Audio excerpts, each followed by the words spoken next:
This club's about winning trophies.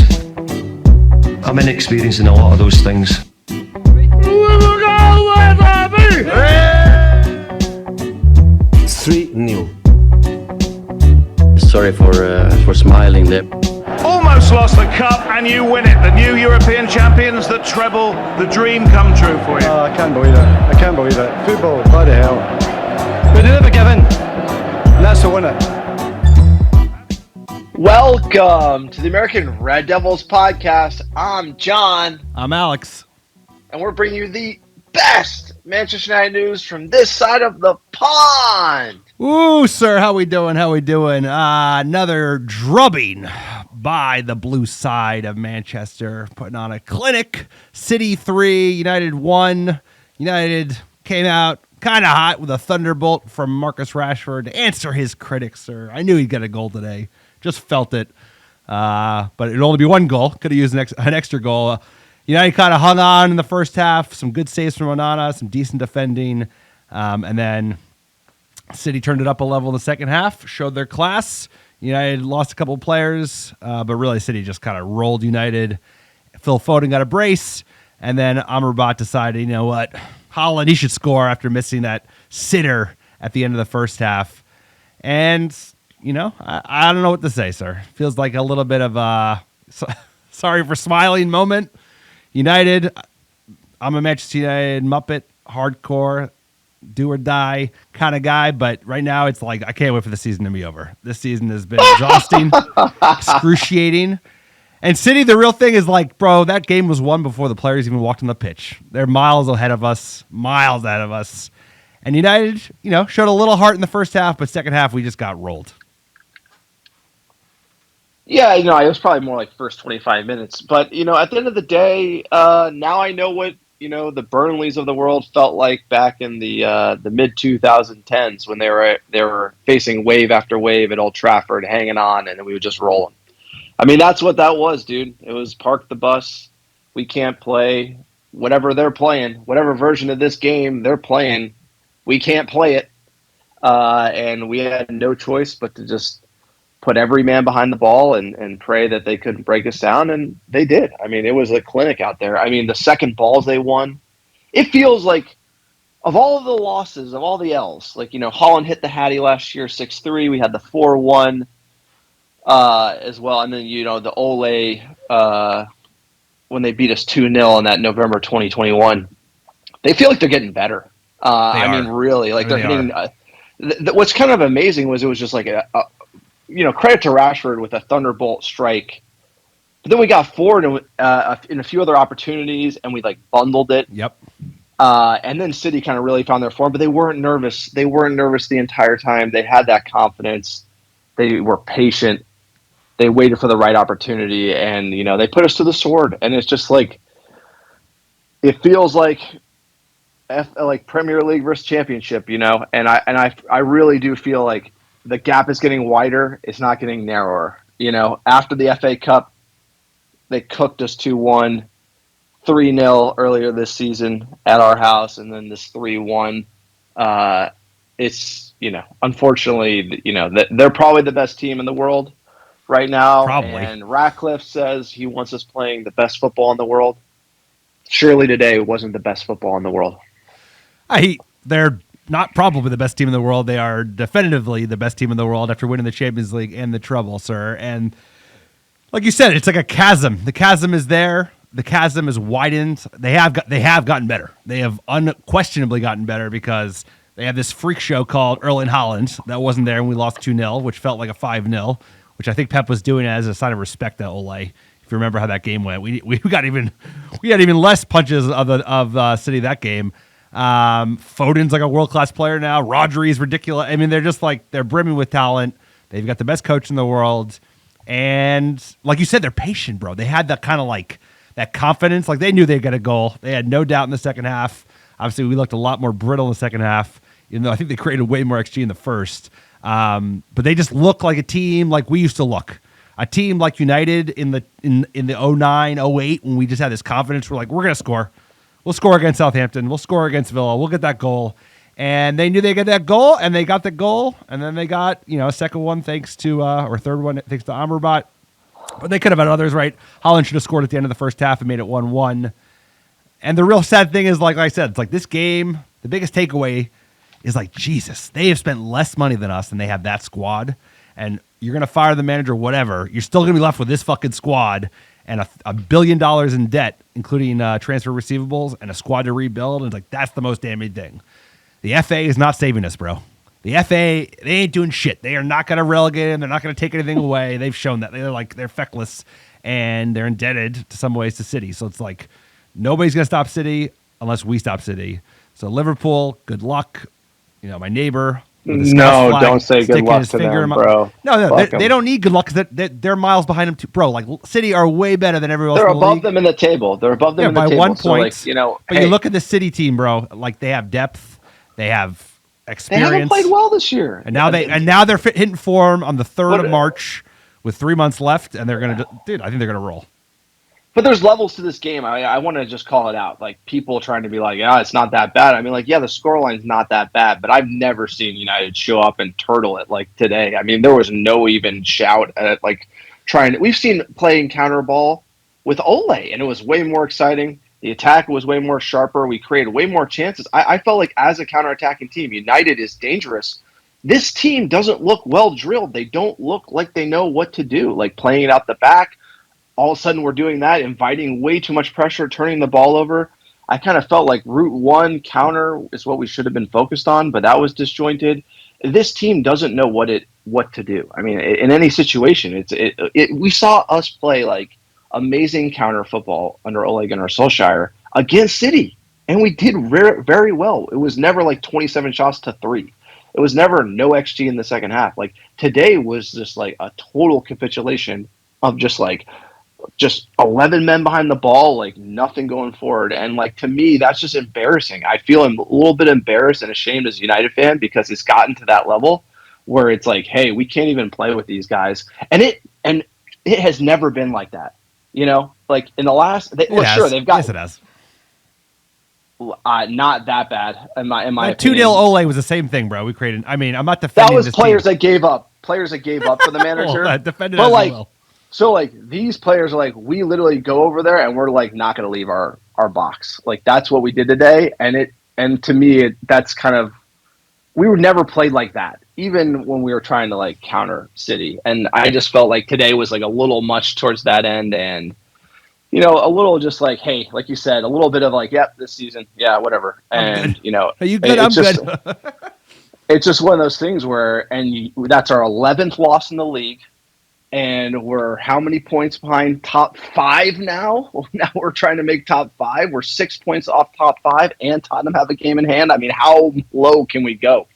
I mean, we are definitely at a decade low and could be hitting the most losses in the league, and not even considering getting top 5, top 4, whatever you want to call it. It just feels like the expectations, the goalposts keep getting lower and lower, and somehow we're trying to rationalize it when that was just not Manchester United football, and we can do much better, sir. Yeah, I mean, we have been behind City basically since 2011. I mean, they beat us 6-1 in 2011 under the greatest manager of all time, Sir Alex Ferguson.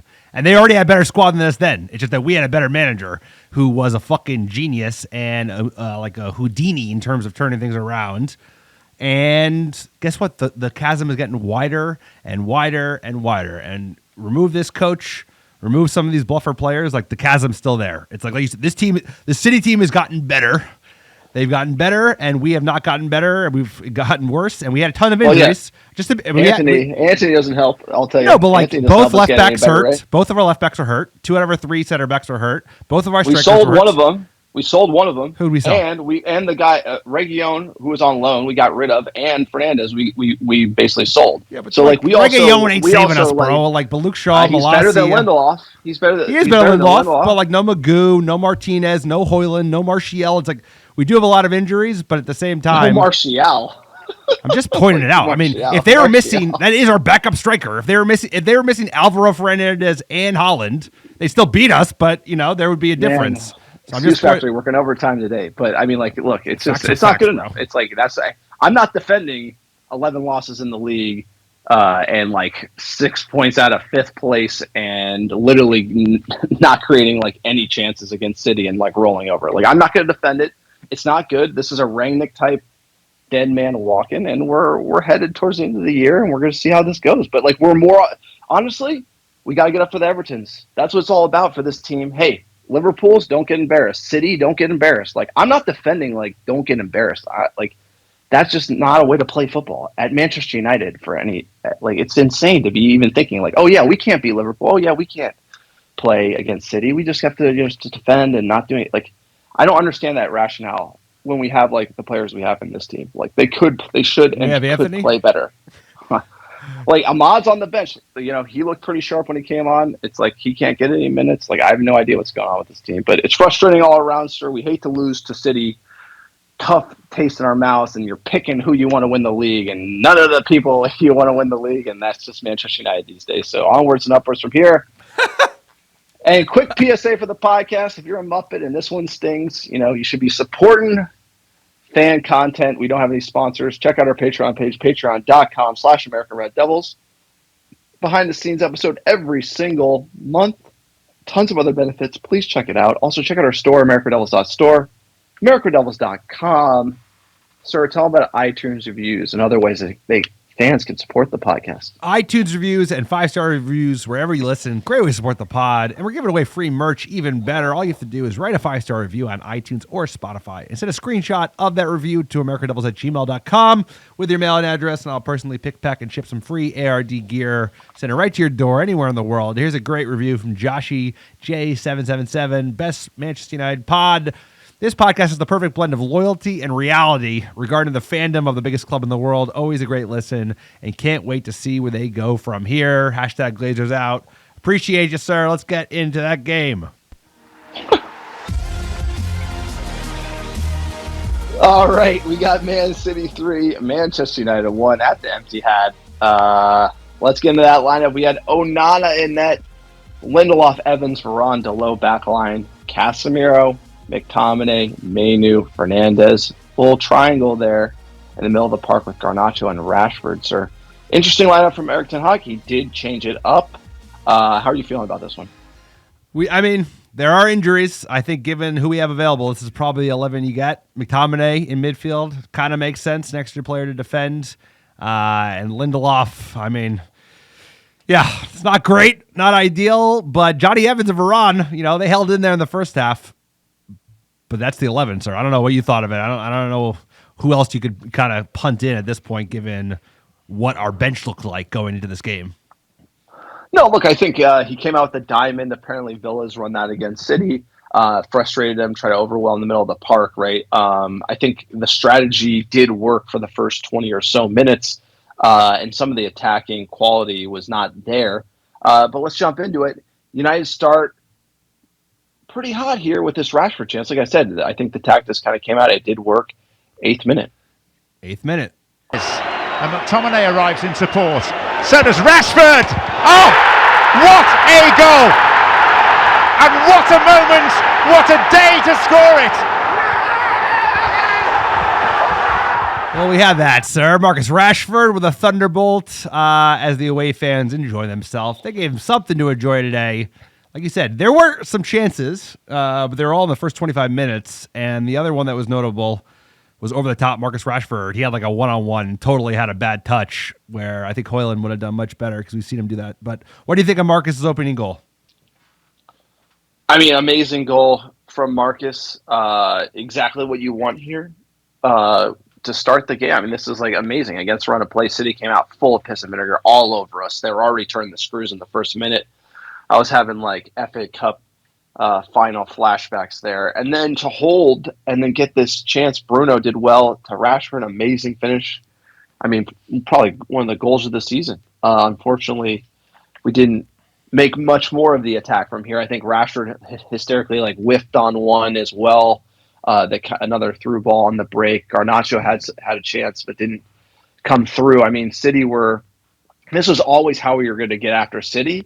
And the game plan started to work, and then it didn't work, right? And then we saw City kind of grow into the game. 19th minute, Foden one-on-one could have passed it to a wide-open Holland here. He was a little selfish, but, you'll see why he was selfish today.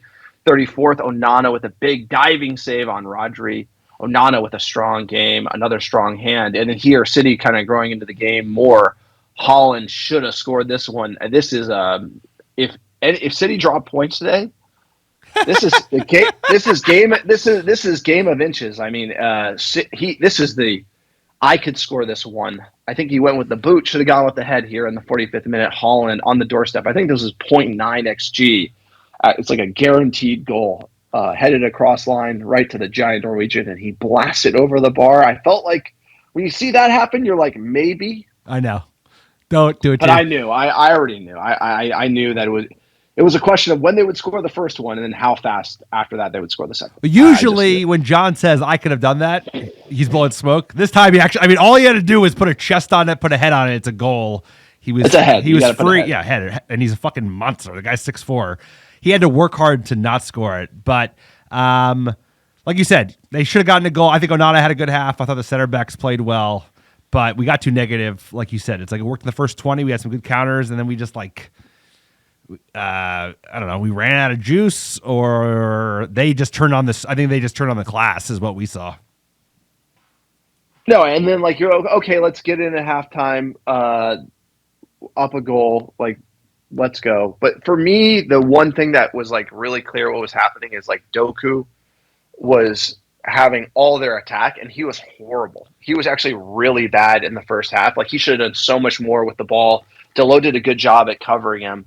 I don't know why they weren't trying to attack Lindelof more. But then once in the second half, they figured that out. Off, it was I mean, Doku, I've heard all this hype, but again, he looked horrible. And as soon as they brought Alvarez on, everything opened up. I mean, that was really the game changer ultimately. And then we were cooked at that point. Coming out of the second half, sir, it didn't take long. I mean, what a strike from Phil Foden here in the 56th minute. World class hit. Foden, lovely effort. Similar distance to Rashford. You hit that, sir. It's fun while it lasted. And like you said, very good point. They were going a lot through the left, and I thought Delo. I mean, maybe Doku had a bad game. Delo had a decent first half, but they all of their goals and best chances in the second half came on our right. Our right, as they attack. Excuse me, our left as they attack on their right, because they started going after Lindelof, and he didn't step up. And Evans probably should have done better, but apparently he was injured at this point. But Foden, you can't stop that, sir. Side netting, but you want to shut it down before the shot even happens, I guess. I mean, that's just a great goal. But like you said, they did switch it up. They made the adjustment, I think we stuck with the plan. They made the adjustment. I think we really needed to kind of find something else here. 69th minute, Kambwala came on for an injured Johnny Evans. Big shout out to Johnny Evans, who did well. 75th minute sub, Antony on for Rashford. Again, I understand the Evans sub, but this Antony one I do not get at all. You have to say it. Why take off Rashford? He's injured. Okay, he's injured, then I would bring on Ahmad. Yeah, I agree. Antony comes on, and he loses the ball. He gets the ball twice, loses it twice. And he lost it in key areas of the pitch that invited more pressure for Man City. He does nothing. He's not going to score. He's not going to help us retain possession. It's just, and this to me is this is the salt in the wound, really, is bringing Antony on. And obviously, the real salt is this 80th minute goal from Phil Foden. No, I agree with sir, 100%. Rashford coming off makes sense. He was not doing anything in the second half. You could see he was carrying an injury. But you give it to Ahmad. Ahmad could hold onto the ball, and all United needed to do to have any gasp at a 1 point is to hold on the ball. And Anthony's horrible to hold on the ball. He was worthless. He's got to go. But like you said, he has no pace. He has no pace. You can't be. But he can't hold on to the ball, bro. He's 1 footed. Everybody knows where he's going. Has pace. No, he's terrible. Ahmad has pace he's on the counter, dude. He's 2 footed. He can turn players. Madness. He's good in tight spaces. It's his boy. It's madness. 80th minute. Phil Foden. Here we go. Alvarez. Foden. Beautifully done. Foden at the double. City have come from behind. City have come from behind, sir. United cut open, looking leggy at this point in the 80th minute. They were just kind of toying with us, waiting for their moment. 2-1 City, sir, no doubt at that point.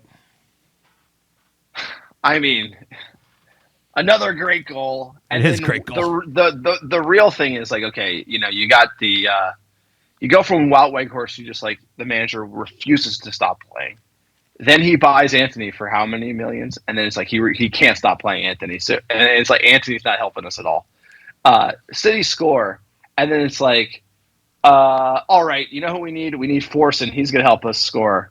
Rabat, that guy's going to really help us win the game. Like at this point, you're not trying to win the game, bro. You're trying to not get embarrassed. It's 1-1. It's like, come on. No, it's 2-1 at this point. 2-1 or like tie or something, but it's like I don't get these subs, dude. Like, and that's not a good sign. Like last year he made amazing subs, and this year I feel like it's like I'm too many questions about him here. And obviously, okay, when City were up 2-1, what the most amazing part about it was the way they played out the back. Like they were just like making these insane passes. They were so comfortable up 2-1, and you know what I'm saying? It's like if we're ever up by a goal, we're so nervy, and City were just like they were just stretching it. They didn't even look like they wanted to score another. And that's kind of the vibes that we felt from them, and that to me is what embarrasses me as United fans. They were just toying with us. It's like they weren't even afraid of the threat of us scoring, and that just says a lot because they respect a lot of teams, but we're not one of them. No, and we don't deserve respect to this. I mean, come on, man. We're the 6th best team in the EPL, and they're the best team in the world. So it's like they blew us out of the water. They outclassed us in every category, tactics. They worked harder than we did. Their squad's miles ahead of us. And I don't know if there's anybody in our 11 that started today that would make it into that 11. So they're just hot City, bro. Nobody. I mean, nobody. Bruno wouldn't. Rashford certainly wouldn't. So Haaland, he got his goal, sir. You know what? Amrabat was like, I've had such a great tenure during my loan spell. Oh my god! And Haaland missed his, like he said, his 0.9 chance. Let's give him a chance. Let's make sure he scores. And we just rub the salt in the wound a little bit more. 92nd minute. Amrabat robbed. Haaland 3-1. Game over. City's day in the derby. Sorry, he might be the best striker in the world, but I don't know about that. Haircut. Haaland gets his goal. And that's all she wrote, sir. United just outclassed by the City machine. More embarrassment. Another loss in the table. The goal differential goes below 0 once again. And it's just, it's sad. It's like I hearken it to 2011 Champions League final, bro. We were just like completely outclassed by that team. Things have changed, but the real indictment is like $1 billion spent, and you got Anthony on the right wing. And no matter who the next manager is, that front office has money to spend, and we got a lot of work to do, bro. We got a lot of players to buy and a lot of players to sell, and that's the scariest thing. Is like they're getting better every day, and we have so much work to do. I think there's like a few, tiny crumbs from the match. Was apparently when Anthony came on, Pep like shook his hand and was like, giving him like a pat on the back because you know how he does that shit. He's a like fucking mind. Up yeah, he is. Because you know what? He knows Anthony is horrible, and he knows it's a bad sub. So he's like so happy he's coming on the pitch because he knows he's absolute shit. And it's like, but why is our manager bringing him on the pitch?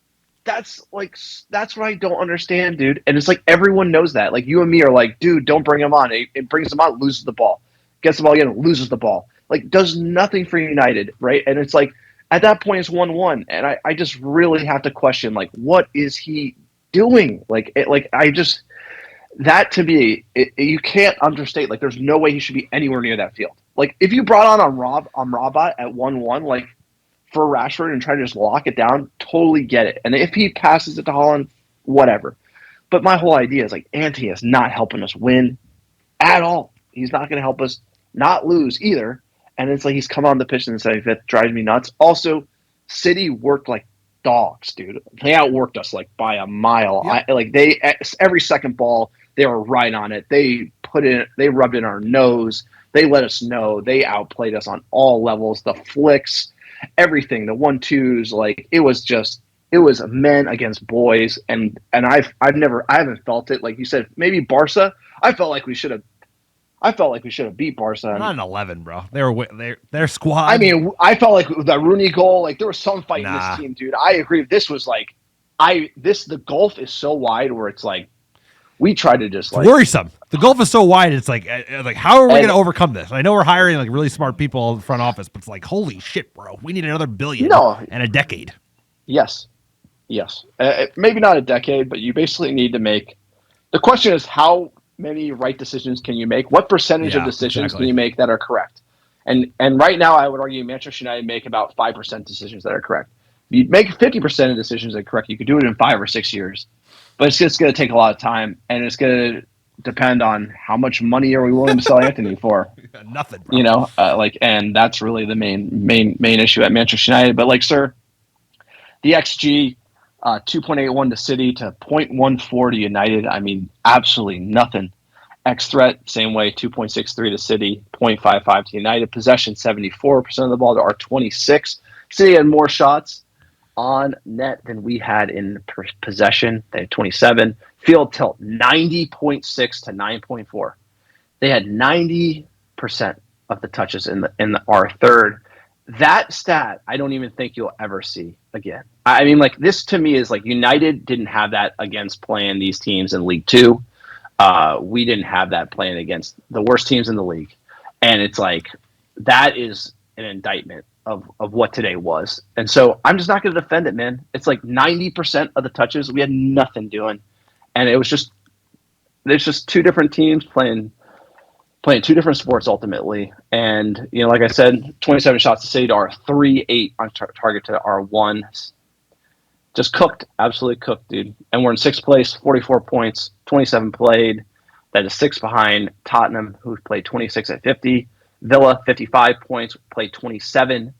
We're 9 points off top 4 with 11 losses in the league, -2 goal differential. And then we don't even need to talk about 11 the points, sir. 11, you flatter us. 11 points off top 4. 11 points off top 4 with 11 losses in the league and a -2 goal differential.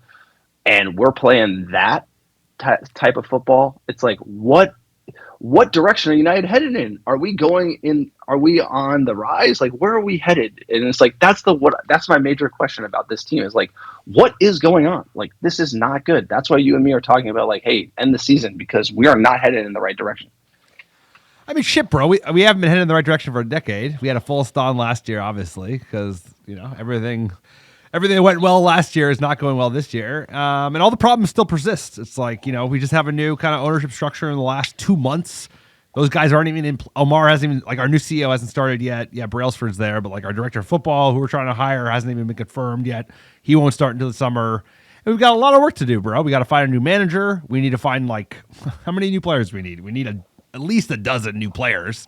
And you're not going to be able to buy those all in one window or even 2 windows or 3. So it's like, dude, the club's a mess. We know what the problems are. It's like, Ten Hag, he's going to go. He ain't the biggest problem, bro. It's like, but there's plenty of problems. There are so many problems in this club that recruitment, attitude, like you said, it's like, it's one thing to have like a squad, even walking onto the pitch, right? They had a much better 11, but like, we didn't work hard enough. We showed some fight, I think, into the first half. Second half, we rolled over.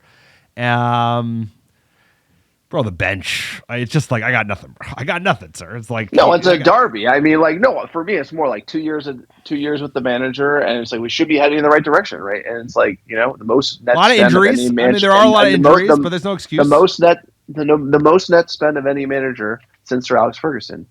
And the thing about it is the Anthony sub is what's the backbreaker. You know, that to me is it. But let's what do we know, sir? Let's listen to the man.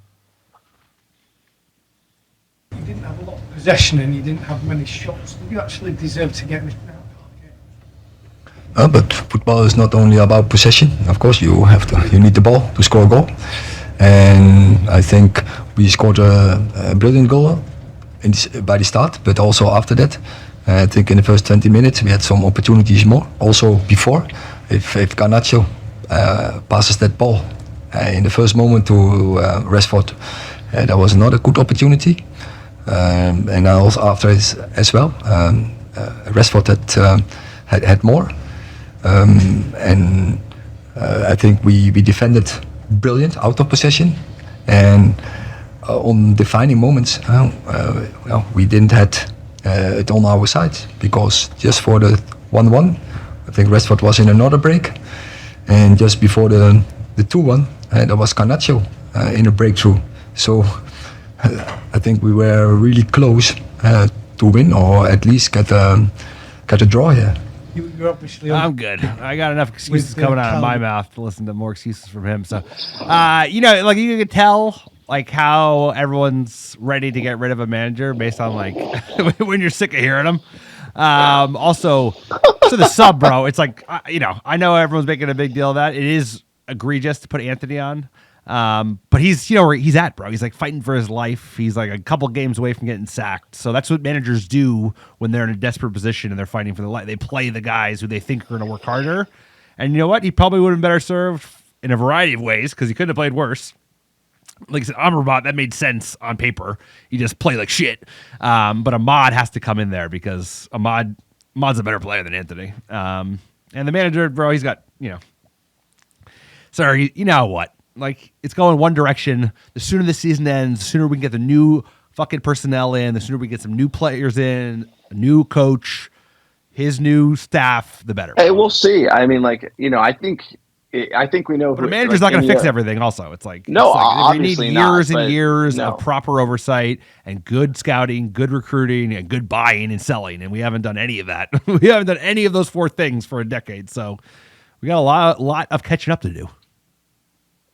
No, absolutely. And a few moments in the game that we have to touch on was the Rashford foul. To me, it was soft. I don't think to argue for that or be like really hard done by. I mean, it's like 50-50 at best type of thing. And like I've seen that so many times before, where like Maguire would go down soft looking for a foul. I felt like Rashford was looking for the foul, and you got to play on. Because if they don't give it to you, then you're screwed. And we saw that in the past. And I'm always going to default to play on there. I don't think. I agree. City get that call all day, but I agree with you. And like you get so few opportunities to go the other way. You have to stay on your feet. You have to make him really foul you because like you said, the Magoo comparison's amazing. Like Magoo, last man back, like falls over and tries he used to do that. Yeah, and he's done that less now. That is very bad. You don't do that. When you have so few opportunities and you're playing a team that's so much better than you, like you have to make the most of every counter. So like when he scored a wonder goal. So shout out to Rashford. He silenced his critics for 10 minutes. He got the ball, like literally he would have been one-on-one with the keeper and he got the touch totally wrong. This, like, you got to try and play the ball. And instead, I think he was trying to catch a foul, but so there's plenty of blame to go around. And the other one would be, I'm trying to just like pull it out of the excuse factor. It would be the Garnacho Ederson challenge. I mean, look, to me, it was what is that, sir?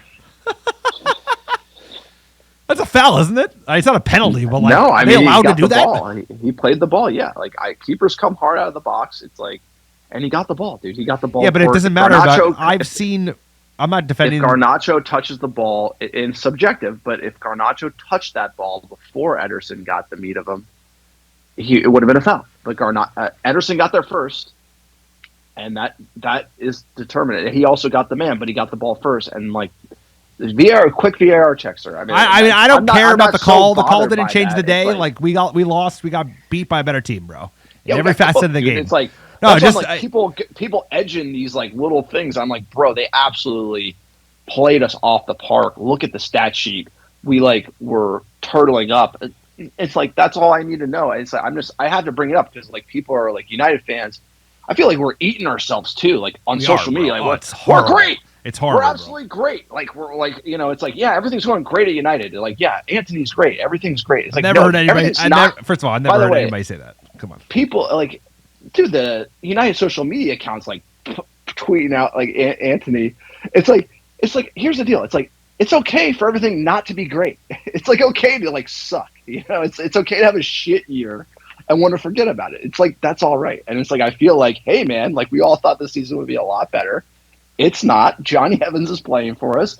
We are like he went down injured. We got worse. Yeah, he went down injured and we got worse. Like. Every decision we make is like bad, like Anthony, bad, like Amrabat, bad, like getting rid of these left backs that we need desperately now, bad, like, and everything's just coming up shit for United, and we're probably gonna just have to suck it up. Suck it up. Eat shit, bro. And fight Eat it shit for the and rest of smile. the year. And keep eating crow. And that's just like, it's okay. It's okay. Well said. It's John, okay. you make me feel better. You want to forget about a 4:30 against Everton?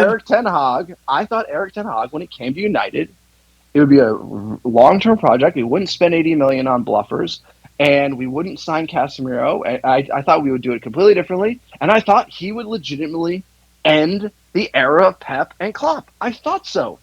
It doesn't look like it's happening that way. It does not look like it's going down that way. And that's okay. You know what? Because that's life, and like we all want it to go a lot better, and it's not. But it's okay to point it out when it's not. And I just feel like this fan base is like eating itself about being like, these decisions are why we didn't beat City. I'm like, 27 shots, bro. Like 75% of the ball with like 90% of touches in our third. I don't know if it comes down to those fouls. No, it's not about that. It's about, you're making good points, sir. But it's like the reason social media has gone toxic is because like United has such a huge fan base, and it's not a monolith. There's like tons of different types of fans. There's a subset of fans who are like phony fans who just do it for the clout, and then they like poke an eye in certain fans' eyes. Like, I'm not defending this team. I'm not defending the manager. I'm not even defending most of these players. But like, there are subsets within the social media ecosystem that are like, do not have good intentions. And that doesn't exist for like a Spurs. That exists for a Manchester United because we're so big that like there's enough hot air for everybody to get a piece of. And it's frustrating, especially when the team is bad, that like it just becomes, like you said, we start eating each other and it becomes like the Donner Pass, bro. And we're like literally like knifing each other and eating each other and be like, it's like, and be like, hey, fucking man, sucks, I've been a bro. fan We for suck. A long time. We suck. We've been a fan for 20 years, dude. And guess what? If we're not in top 4, we fucking suck. You are what your record is, dude. Like, and we that's suck. It. We suck, bro. We suck. North Jersey football, baby. Bill Parcells, you are what your record says. And we suck. 11 league We're losses. the 6th best team in the league, bro. Everyone's slapping you in the face, bro. You're not a serious club if you lose 11 games in the league. You're getting slapped in the face. People are just doing whatever they want to you, all right, including our rivals having a go. It's like, and here we go. Next week, must win, baby. Ready? Come on. We're back, baby. Everton, let's go. Oh, it's tough to lose at Derby, sir. You can hear it in our voices. We're proper Muppets, and yes, this does impact our day. It's because the way you. It's not about height. It's like we've lost games tight, but like, sir, the McTominay halfway line goal, sliding in the rain right before COVID. But they've gotten better. They've gotten better. We've treaded water. Like we're not any better than we were then, and they're much better now. They're like so much better. Just like. All right, we got our next match Saturday, March 9th, 4:30 a.m. Pacific.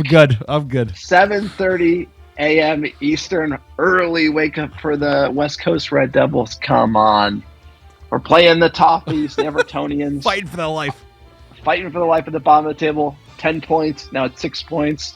I don't understand why they're changing it live. Like, why? What was the justification? Did you get a justification for the league? So they call you? They didn't tell me why they changed it. It's hysterical. Lifetime versus Everton. We've won 94. We've drawn 47. We lost 71. Everton's been in the league a long time. First time we ever played them, 1892 in September.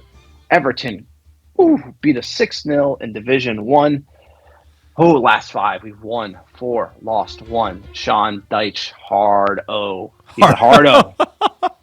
He's rocking that ginger goat. And bring him in. You know what? He's going to have him playing very well because they're fighting for their lives at the bottom of the table. They have spent the most amount of seasons in the top division of English football at 121. That's why it'd be such a big deal if they are relegated, especially at the hand of FFP violations. Last 5 coming in, drew Tottenham 2-2. City beat them 2-0. They drew Crystal Palace 1-1. They drew Brighton 1-1. West Ham did beat them 3-1 yesterday. So coming into this game, a lot of draws for Everton here. Can we expect a draw, sir? I mean, anything's possible with this bunch of bluffers, sir. Of course you can. Of course you can. So 4:30 has usually been bad for the American Red Devils. You know, these like early wake up times are usually like a death blow for us. But we have had good luck against Everton. You know, historically, one of our good friends is an Evertonian. Shout out James. I think he's been on the pod in some semblance. And every time we used to go watch when he lived in the Bay, we would always beat him. So like we could use a win. We've got a really tough run of fixtures, sir. We got Scousers coming up a couple times in the next month. So we could use a win, and like you said, if you're gonna finish in the top 5, you got to win the team in the bottom half of the table. You have to beat the Evertons and the Nottingham Forest more so than the 3 or 4 teams above us who are like way ahead of us in terms of every facet of the game. So these are the must wins. These are the games where there's no excuses. You could not get anything but 3 points. No, we lose this game. It's top 5 is most likely cooked. Yeah. And yes, mainly because of the type of team, because we're going to face better teams. I mean, we have to play the Scouse Bastards in the league. We have quite a bit of good teams left to play, and you need to win this one. Plus, it's at home. I mean, you have to really stress that it's at home. Everton are playing the 4-2-3-1. They got the poor man's Peaky Blinders. Jordan Pickford in net. Pickford. He's still hanging around. Shout out to Pickford, sir. Shout out to Pickford. Hanging around. At least we didn't sign him. And shout out to Ashley Young, by the way, playing for Everton. He's still playing. Well. Wow. Yep. And they are going to be fighting for their lives. He was a fun captain. 16th in the league. He was a club captain, last one. Before the Ole era. You want to give me the bookies odds for this one? United the favorites minus. Let's do some. Yeah, sir. Dollar. I'll tell you what, betting against United, that's a good way to make some money, sir. United the favorites minus 130. Everton plus 340 and the draw plus 290. Sir, quickly through injuries. It's still pretty long, but apparently some players on the way back. Shaw's out, Martinez is out, Malacia, Mount, Hoyland, Martial, Evans, Maguire. They are saying that Mount and Hoyland and Martinez could be back in the next couple of weeks, so we'll keep you posted every step of the way. Sir, what's your starting 11? Ooh. Can I get Amrabat, yeah. Anthony, and shut up. Who else you got? And Lindelof. I think you're gonna have to go to similar to what we did today. Honestly, it's unfortunate, but that's just the way we're gonna play. You have Onana in net. You're gonna have. I think you have to switch Delo out to left back, Lindelof, Varane, and then you have to have Kambwala on the right. The midfield 2 of Casemiro, Kobe, and then you have Bruno in the hole, Garnacho on the left, Rashford up top, and my main man Anthony. Yeah, that's 88 million pounds, man. Oh my god, there's gonna be so many. It's Can't gonna be like the worst stuff. He's got to come good. He's got to come good eventually, dude. Sir, what was that game? Like the Forest must score, and he like bangs it off the crossbar. I think that 11 spot on. I think he nailed it. I think he nailed the. No. When he celebrated against scoring against the league, they mentioned that by the way today. Sir, we gotta have a little banter. Like we're in the mud. Exactly. Drury was like, wow, he like celebrated like he won the Champions League when they scored against Newport County. Yeah, he annihilated them. I feel like we need some like read the room training in this whole team, bro. As far as what's the result going to be? Ooh, 1-1. I mean, Everton's coming for it, and they've been drawing a lot. I think 1-1. I think they win 2-1 the Toffees, because that's how things are going right now, sir. That's how things are going. Speaking of tone deaf, sir, should we? No, sorry. Let's get some news. Get in the news. United in the news, sir. Apparently, Marcus Rashford, the Players Tribune, thought it was a good time after our big victory against Nottingham Forest in stoppage time. He thought it was a good time to come out and clap back at all of his critics. Signed the big money deal, has underperformed significantly, didn't show up to training because he was in Belfast getting hammered, has basically been walking all over the pitch, which everyone in the world can see, and he decided to not take a slice of humble pie and basically say, F the haters, I'm the man. What do you think of this thing? Let's hear from him first, then I'll comment. Here comes Marcus. Nice haircut, though. Right, the facts. I can't have people questioning my commitment to Man United. It's, to me and to my family, it's ridiculous.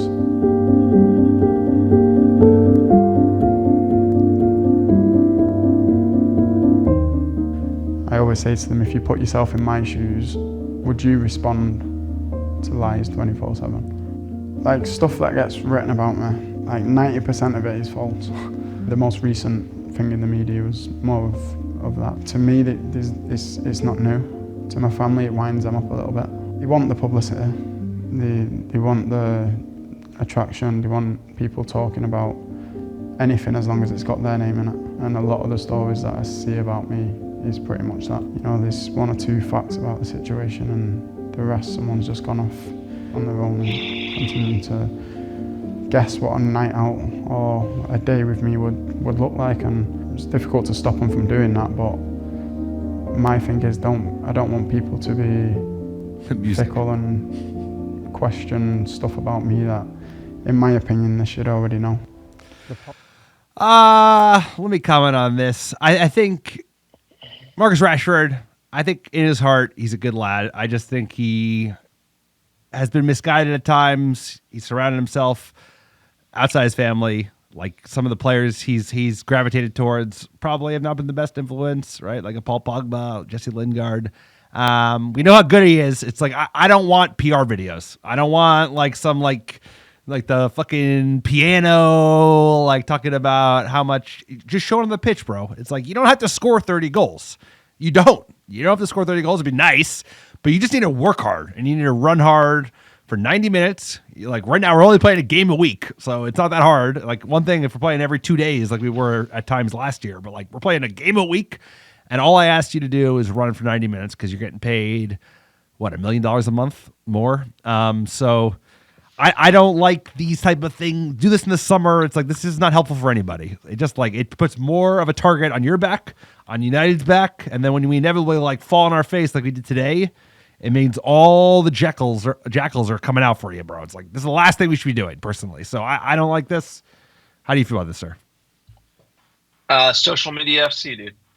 Like, that's what we are. Soft serve FC, victim FC. Like, come on, man. It's like you said, this is such a selfish move to like put like. It's like you're playing in a team that's struggling at the moment, and then all you're concerned about is like doing a one-on-one, like play the victim interview in the middle of the season. You don't think we have bigger fish to fry? Like, read the room before the derby, sir. Dude, who's advising this guy? And oh, by the way, after the last time we lost the derby, you went to the club, dude, China White Club in Manchester, the night after we lost. It's like, and yes, it was his birthday celebration, but like everything he does, it's like you said, Marcus Rashford is a great lad. He's a local lad, and we should keep him at Manchester United, but he is surrounded by bad people giving him worse advice. You know, like, it's like you shouldn't get defensive about going to the club. You should be like, oh, I shouldn't have gone because the optics are bad for the team. I'm a leader in this team. I'm a leader at this club. And I just feel like everything about this interview is like him trying to play the victim and being defensive when he should be like holding his hand up and being like, hey, my bad. It was irresponsible of me to go to Belfast. Like, I have to be a better player. I have to be a better leader for this team. I love this club. This is where I want to be. You know, it's been a tough year for me, but I'm going to dig in. We're going to be back. Like, that's the only thing you could say would be like, take the L and like literally lead this team forward. And it's like, instead he's literally like being super thin-skinned and defensive and basically saying it's so unfair how he's treated when clearly we're in the Stretford end, dude, against Fulham, and you can see him walking and people literally booing him because of crazy. What he's doing on the field. That was crazy, dude. Bro. I've never seen like that. He doesn't think that he's not working hard. You saw him come on as Liverpool as a sub. He didn't even try. Then he F's off at training, and he's not even talking about this in an interview. The timing of it, the way he tries to play the victim, he doesn't own his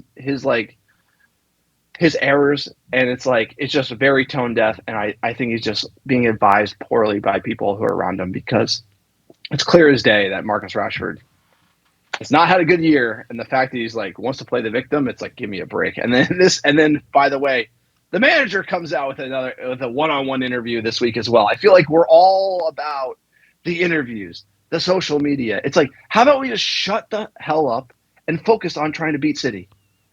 You know, there's so much distractions at this club, right? And I just feel like this team is more worried about the spin zone than it is worried about the fundamentals on the pitch. And it's like, God damn, we got to get away from this shit. We do. And, you know, there's a kind of a parallel. I'm not even talking about the PR stuff, but it's like, people don't care. I mean, depends on the severity of it. People don't care if you make a mistake. You can make mistakes. We make mistakes all the time. That's part of human nature. The only thing is we want you to own up to making a mistake and then learn from said mistake. Like, mistakes are part of life. You're not making mistakes, you're not learning. And the same way we're like, we need Rashi to be straight with us. Like, I fucked up, shouldn't have gone out, gotten fucked up, and missed training. But I won't do it again. I'm going to work harder. I'm going to graft. I'm going to show him the pitch. If the manager was also a little bit more honest with us and not like blowing smoke about how great we're always playing, he would probably be given more leeway. I bet you he'd get another year, but I think he's pissing the United fans off so fucking much. I know that football's been dire, but it's also been how he's been talking about it. Like, well, we've been playing great. We're playing great. It's like, no, like, we haven't played well enough, but we've had some injuries, but we're going to do everything we can to fucking right size it and fix shit. Just own up to it. And instead of like all these puff pieces, like I said, interviews, and the timing of it is so fucking tone deaf. It's like, are you fucking crazy? We're going into Lions Den, playing the best team in the world at their house, and you're going to release some video poo-pooing about like, feel bad for me? I like you, Marcus Rashford. You're a good lad. It's just like, we don't care about this shit. We just care about players working hard. That's it. I just want players that are work hard, like Johnny Evans. Yes. Good lad. Yes. He's working hard, bro. Like, you saw him. He got injured in this game in the first half, and it was like still in there, and like, he's working hard. It's just like work hard. Kobe. The perfect parallel is Kyle Walker came out and been like, I have a second family, and nobody nobody said a word. And literally nobody cares because that guy's working like a dog. He's like, he's just like, and also nobody cares about City. Like, nobody, but like, you get what I'm saying? Like, no, it's like true. But like, Rashford's he's so soft, dude. He's like worried about what the press is saying about him going out in Belfast, and it's like, you should be worried about you playing better and being a leader in this team. And that's what I'm saying. Like, it's like brutal. Our manager interviewed the BBC. And everyone's asking, what's your style of play? What's your style of play? Which I feel is like not a good sign. Eric Ten Hag says, my style of play, I think it is very clear. I always want to play from the back. That's why we signed Onana, Licha, and Casemiro. I want to dictate all the time when it's possible in a high block, and I want to be on the front foot all the time. Interesting, sir. I don't think I've seen that much this year. I think we've been all over the shop, like I've said. And we're actually not in that high block because our defensive line is so deep and there's those big gaping holes in the middle of the park. So interesting, he kind of committed to a style of play, but I don't know. Again, it's just more. It's like, who cares? I view the puff like pieces talk. as just like more. It's a distraction. Talk is cheap, bro. Talk is cheap. Like, I want to see fucking results. I want to see, like, I don't care about style of play as much as just playing well. Like. Did Fergie really, like, if you look at the evolution of Fergie over 27 years, like, his style of play would change based on the players he had available, how the league changed, like, but he won. His style of play was fucking winning, bro. Win, baby, win. That was like he really, like, actually didn't have a distinct style of play. He had a different style of play under, like, the class 92 versus the early 2000s versus the fucking, like, rip it, grip it 07, 08 when we had, like, an insane front line versus, like, end of an era 13. Like, he kept changing it and it kept working because he was a fucking magician. I don't care about style of play. Like, the whole, like, he's responding to all the talk because all these fucking pundits, they're all idiots. They all say the same fucking thing. Like, yeah, what's the style of play? It's like, it doesn't matter. We're losing to fucking Fulham. I know what it We're is. losing to It's Fulham. shitfootball.com, We're losing bro. to Fulham. It doesn't matter. It matters about the results. That's all that matters. Like, if you win and you're in fourth place, no one cares, bro. It's about winning. It's about 3 points. It's on the table. People didn't like. Look, you and me and people did not like LVG's style of play. And he finished in sixth twice. He won the FA Cup and then got fired. But like, I agree. But like, the style of play does matter because like we did play that style, and then like people didn't like it, and so.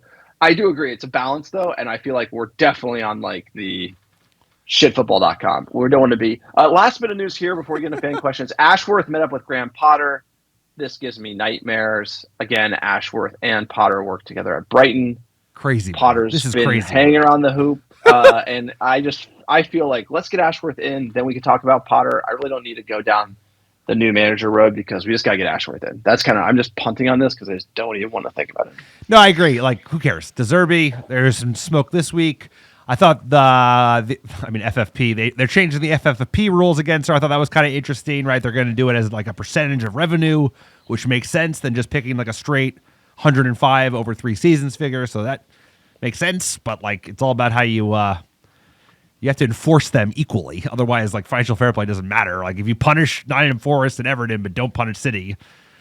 And then the last one I had to talk about, like, Fabrizio Romano, like the first kind of whispers of him being like a scam artist and like selling tweets. I knew this for a couple years because the way he's been like fluffing up Arsenal and how great their director of football was. I just had to bring it up, sir, because like, of course. No, he's he's a arm of the agents, right? Exactly. So like what's being accused is he was paid money to tweet something to put pressure on Copenhagen, from an entourage of a player. And yes, dude, he like, come on, man. Have you gone to Europe? Boy's got to eat. He's got to eat, like, bro. Bro, it comes out Italy, bro. You know, Sopranos, North Jersey. We got the same vibe. Eat. You know, hey, you got to kick it up to Fabrizio. You're kicking up to him, bro. Like, get these tweets out. Yeah, like, of course it works that way. It's all a game. You know, Romano and who is Paul Pogba's?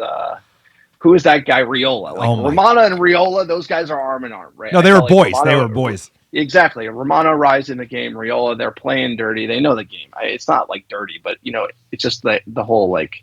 He's a conduit for like, you know, transfer negotiations. Fan questions. Let's see what the Muppets thought about that performance. At football. Ugh, that was tough. Varane may have had his best match for United. He and Evans were excellent. No game changers on the bench, and so it all fell apart. At _Zazbo. Sirs, time to face the music. No way we're flipping 9 points in 11 matches for top 4, let alone 6 for 5th. Strong chance our FA Cup run ends with the Scouse Bastards. Let's just get to May so Ineos can actually start working on changing shitfootball.com to shitfootball.org. Yeah, non-profit. We're going open AI style. Okay, football. Like averagefootball.com.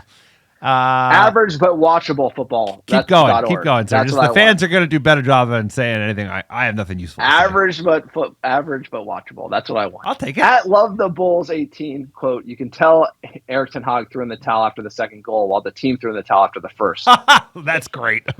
It was nice enjoying the lead while it lasted. That is true, actually. It's like they scored one. The players gave up. No, it's so true. The manager literally didn't care. It's so true.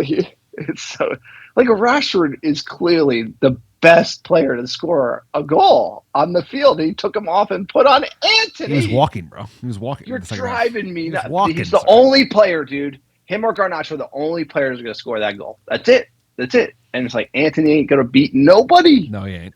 Dude, the recovery pace of sir, keep him coming. You know, fast. Caught Garnacho on the break. Walker is like faster than anyone. Walker is faster than Rashford. Rashford's probably the fastest player on our team, I would imagine. I don't know. People have said it's the low. I found that hard to believe. Kyle Walker's like 32, dirty dog, and he is the fastest player I've ever seen, bro. He is rapid, and he's still trucking that. Like, it's so hard to score against that team when you're playing well, and we play like shit. So what do you expect? At Rolling the Deep 1995, I think we were set up for the counter well, and Rashi's goal was the perfect start. City were knocking on the door, and we weren't clinical in key moments. Evans and Varane were immense, and Bruno showed some quality, but no excuses. We have to get so much better. At Hammer _95, where do we go from here? The club is clearly miles behind the top 4 in the league and currently losing ground to clubs like Villa and Newcastle. Where do we go from here? Ineos, right? That's it, man. That's our only hope, right? Like, my concern is the money. We are so fucking levered to our, like, we're levered up to like our eyeballs. Like, that's my worry. Is like, if this was 5 years ago and we had some cash to play with, but like, they have to sell. Like, we're gonna have to sell Marcus Rashford. We're gonna have to sell Bruno Fernandes. Forget the shit players. Like, it makes sense to sell Rashford, bro. It's like, it'd be better for everybody if Rashford like goes to Paris. There's less pressure. No, it's sad. It sucks, but like, we need the money. Like, and he needs a fresh start, bro. No, but what he has become is sad, and what he has become is because he was surrounded by people who helped him become this, which is like a victim mentality on the largest money at the club. He's not a leader.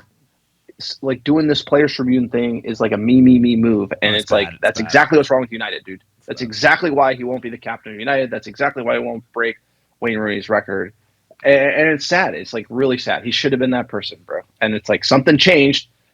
And I don't know what it was. Like 2 or 3 years ago, hit hard right turn. He was like, dude, the child hunger. He was getting the MBE, and then all of a sudden, boom, Sancho. Sancho. I don't know. Something happened. At Jack Bourne 86, sirs. and that's the storm warning. It's a Cat 5, and it's going to hit sometime between now and the start of next season.